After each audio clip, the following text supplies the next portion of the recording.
Thank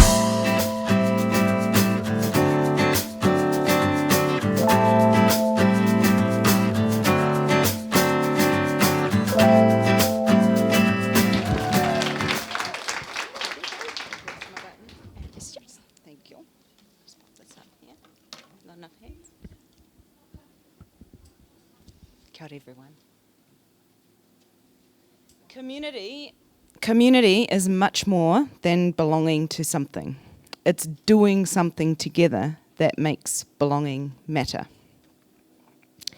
I'm a firm believer that the future belongs to those with a strong bias for action.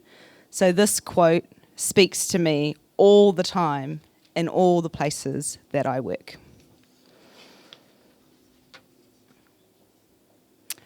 Your family is your first community. Ko waio, who am I? Ko de difteik te maunga, ko de lak te awa, nor Holland ahau. I'm originally from the Netherlands, so I grew up wearing little wooden shoes and riding my bike on the dike. My family moved to Aotearoa in 1988 and have lived in and around Waikato ever since. I'm number 5 of 6, with the youngest not quite born in this photo. And in 1996, I met my sweetheart while I was working at the Heafy Terrace New World in Fairfield, Hamilton.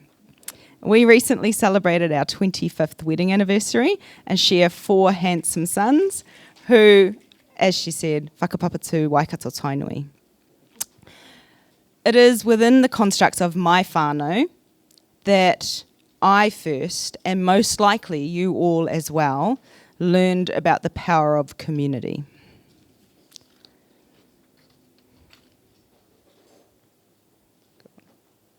Yes. Professionally, I've been involved with helping Māori entrepreneurs have greater representation as part of the Aotearoa startup community, and have for the last 4 years been part of running the kaupapa Māori Business Accelerator called Kokiri. In 2017, a study was done and it revealed that 0.01% of the startup founders that were participating in New Zealand-based accelerators were Māori. When you compare that to 17% of the population, it's a pretty paltry showing. So when I joined the team, I instantly began to build a community of Māori entrepreneurs and the people who support them. Through face-to-face introductions and primarily using LinkedIn. I'm a huge fan of a guy called Owen Eastwood. He happens to be a Māori entrepreneur based in England, and he wrote a New York Times bestseller called Belonging.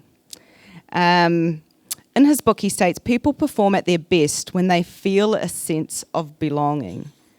They feel safe and secure, and in contrast, when social relationships are under threat, we respond in the same way that we would if we were experiencing physical pain. Therefore, it's my opinion that identifies one of the reasons that we weren't seeing participation in the mainstream programs, if that's the kind of response that people have inside of themselves when they're in a place that doesn't feel welcoming or where they don't feel like they belong. And why when we did build a bespoke program that was kaupapa Māori led, we had a massive response, and we've had 45 teams through a program over the last 5 years, massively increasing Māori participation.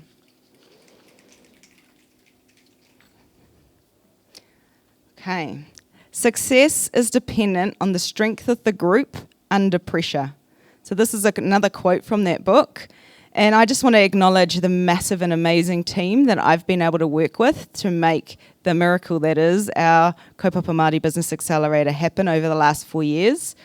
I'm really blessed to know that people had each other's back. And it's my belief that you will do more for each other, the community you belong to, and the people that you care about, than you will just for yourself.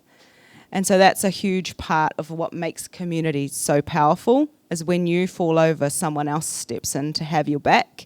And I definitely experienced that 1,000 times over in running an accelerator, and that's what I think is one of the core benefits of belonging to a community. Okay, so after I had helped all of these amazing founders figure out all the things they needed to know to successfully launch their businesses, they all run into the same problem, which is they need money to grow their business. So I joined the Pledge Me team in an effort to understand equity crowdfunding better, so that some of our founders who don't have the privilege of access to standard capital raising, such as bank loans or venture capital, that they had an option or an alternative that they could explore to make their mission happen. What I love about crowdfunding is that it doesn't rely on traditional things and it doesn't require anyone's permission. So it's really democratic in the way that it supports ideas, not just founders, but ideas generally to happen. Each campaign represents a community of supporters that want to make this thing real. So it doesn't matter whether you want to support, it's a community of people that want to support migrant women to be employed, like was the case with the NISA campaign recently. So NISA makes ethical underwear, and they're made by migrant women down in Wellington, and they were trying to sell that business, but they didn't succeed in selling it, so then it was going under, and the team decided they were going to take it over. They raised over $100,000 overnight through their Pledge Me campaign, and then ended up raising over $165,000 altogether through their campaign to keep that business going and keep those women employed and their amazing undies. Or whether it's accessibility tools or lifting equipment for people with disabilities through the HT Systems campaign that recently successfully raised a whole heap of money to be able to take their products international. It doesn't matter which one it is. The only thing that matters is that there's a community of people who care about the same problems and are willing to take action, in this case put their money down, to help solve that problem. That's the power of crowdfunding and the power of community. So I just want to do a quick shout out to the team at Vince that are trying to raise $10,000 right now. They're most of the way along, but if you feel like you want to support a campaign, then definitely check them out at the Pledge Me website. The community for Vince, the people who are supporting that campaign, are vegetarians who care about animal welfare. They are environmentalists who care about the reduced impact on the environment, and they're parents who are trying to get their kids to eat their 5+ a day. So sometimes communities are just formed for a short period to make something happen, and some, like they are in a crowdfunding campaign, and sometimes there's communities that have stemmed generations. For me, it doesn't matter how long your community exists. My emphasis is on what good you can do through bringing those people together. Yeah. So I'm going to leave you with this thought. Can you